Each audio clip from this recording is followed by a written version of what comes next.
Hey everyone, welcome back.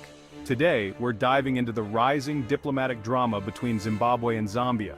Buckle up, because this one's a roller coaster. So let's start with the basics. Zimbabwean President Mnangagwa recently threw some serious shade at Zambia, accusing its security sector of being bankrolled by the United States. Yep, you heard that right. These comments were made during a chat with none other than Putin. Talk about stirring the pot. And it doesn't stop there. Zambian President Hichilema fired back, criticizing Zimbabwe's recent elections as neither free nor fair. This wasn't just his opinion. The Southern African Development Community, or SADC, had similar concerns. The result? Relations between these two neighbors have nosedived. Now let's zoom out a bit. Historically, Zimbabwe and Zambia have been pretty tight, but these recent events are shaking things up. With the two countries bickering, their foreign affairs ministries have their work cut out for them to smooth things over. It's not just about them, though. This spat reflects bigger geopolitical dynamics in southern Africa.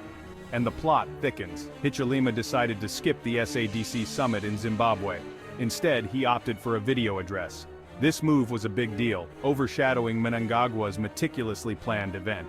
Critics praised Hichilema for taking a stand against authoritarianism and Mnangagwa's human rights record. Bold move, right? But not everyone sees it that way.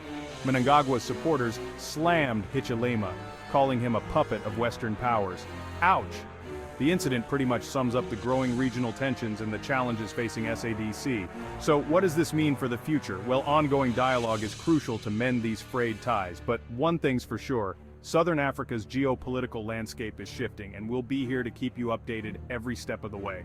Thanks for tuning in. If you found this video insightful, don't forget to like, subscribe, and hit that bell icon for more deep dives into global politics. Until next time, stay informed.